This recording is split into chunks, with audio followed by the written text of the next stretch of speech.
મેં સરખી રીતે સ્ટડી કરી લીધું. ગીતાના મનમાં મારા માટે પ્રેમ છે. 200%ની વાત છે આ. તને કેવી રીતે ખબર પડી? એણે તને કઈ કહ્યું ખરું? બોલવાની શું જરૂર છે? એની આંખોમાં જુઓ ને, ત્યારે એમાં પ્રેમ દેખાય છે. કાલે એણે ઝડપથી દરવાજો બંધ કર્યો, પછી મેં એકદમ ચીસ પાડી.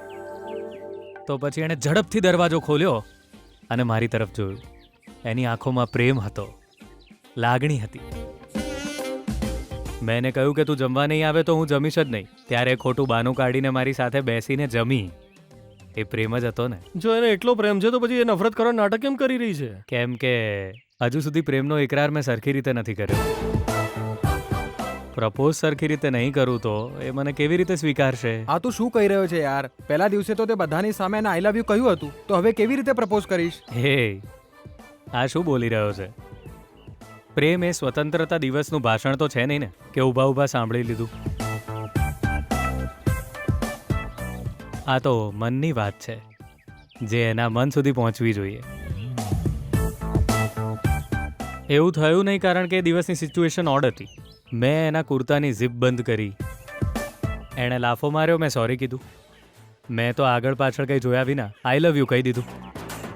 આ રીતે સીધે સીધું આઈ લવ યુ કહી દો તો કઈ છોકરી આપણને સ્વીકારી લે? દરેક છોકરીની ઈચ્છા હોય છે કે જ્યારે છોકરો એને પ્રપોઝ કરે ને ત્યારે એક ક્ષણ એક સ્પેશિયલ ઇવેન્ટ જેવી થઈ જાય. બંને એકલામાં ક્યાંક મળ્યા હોય અને ત્યારે પ્રેમની વાત બંનેના દિલ સુધી પહોંચે એવી ઈચ્છા હોય છે. અને મેં પાગલની જેમ એને આઈ લવ યુ કહી દીધું. એટલે આ વખતે ગીતા ઇમ્પ્રેસ થાય એ રીતે આઈ લવ યુ કહેવું પડશે. આઈ લવ યુ કહું અને તરત જ એ માની જાય એવો કોઈ પ્લાન બનાવવો પડશે. યાર, કોલેજનો બધો જ કચરો સાફ કરીને ગ્રાઉન્ડમાં આવીને ત્યાં આસપાસમાં ફૂલ છોડની સજાવટ કરીને ગીતાને ત્યાં બોલાવીશું. આમ પણ તારી પત્નીને સ્વચ્છ ભારત અભિયાન બહુ ગમે છે, એટલે એ વધારે કંઈ વિચાર્યા વિના જ તને સ્વીકારી લેશે અને પછી તને ચીપકીને પ્રેમ કરવા લાગશે, છોડશે.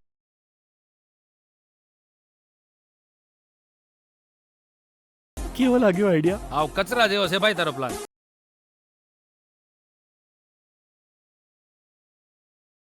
વિજય, ઈ મારા દિમાગમાં એક સુપર આઈડિયા આવ્યો છે ભાઈ. ઈ આખી કોલેજમાં આપણે લાઇટિંગ કરાવીએ. જ્યારે ગીતા આવે ત્યારે ઈ લાઇટિંગ થી ગીતા આઈ લવ યુ એવું લખાયેલું દેખાશે એને. પછી કોલેજના બધા સ્ટુડન્ટ્સને વિજય લવ્સ ગીતા એવું લખેલું મસ્ત ટી શર્ટ આપણે પહેરાવી દઈએ એમને. પછી તું ગીતાને કેટલો પ્રેમ કરે છે એને ખબર પડી જશે ને એના હૃદય સુધી તારી પ્રેમની વાત પણ પહોંચી જાય ભાઈ. બરાબર કહું છું ને? એ પાગલ, હમણાં તો વિજય કહ્યું કે એને ખાનગીમાં પ્રપોઝ કરવું છે અને તું ઢંઢેરો પીટવાની વાત કરે છે.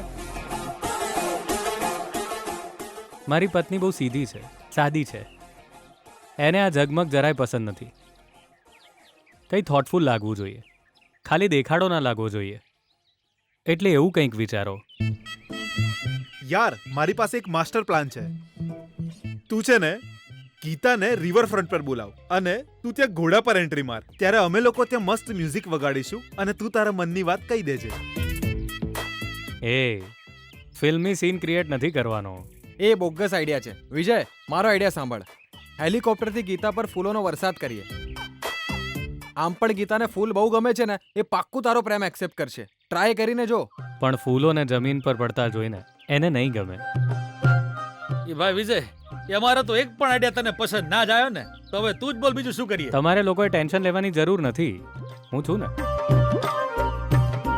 મારી પત્નીને પસંદ આવે એવો પ્લાન હું જ સરસ રીતે વિચારી લઈશ. બહુ જ સ્પેશિયલ હશે, એ ઇમ્પ્રેસ થઈ જશે. ગીતાની આ નફરતનું નાટક પછી ખતમ થઈ જશે. પ્રેમનો નવો અધ્યાય શરૂ થઈ જશે.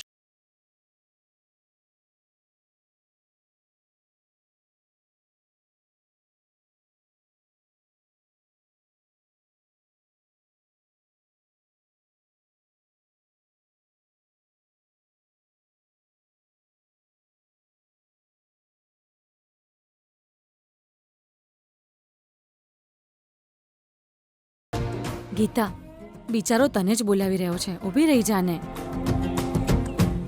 ઈ તને કાંઈ કહેવા માટે દોડતો દોડતો આવી રહ્યો છે, ઊભી રહે ને.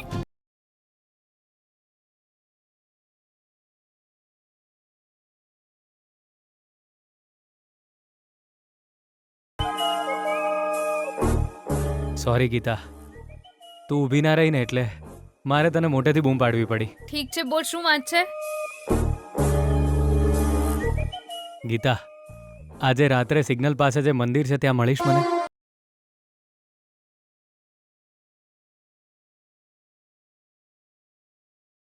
હું તને એક સરપ્રાઈઝ આપવા માંગુ છું એટલે.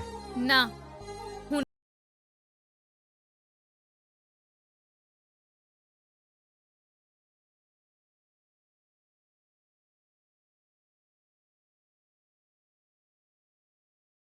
એવું ના કહીશ ગીતા, તારે આવવું જ પડશે. કેમ કે તું આવીશ તો જ મેં જે વિચાર્યું છે એ થશે. તારી ઈચ્છા પૂરી કરવા માટે હું તારી કોઈ વાત માનવા તૈયાર નથી વિજય. ના, તું જરૂર આવીશ, અને તું નહીં આવે ત્યાં સુધી હું બેસી રહીશ. તારે જે કરવું હોય કર, પણ હું તો નહીં આવું, નહીં આવું, નહીં જાઉં.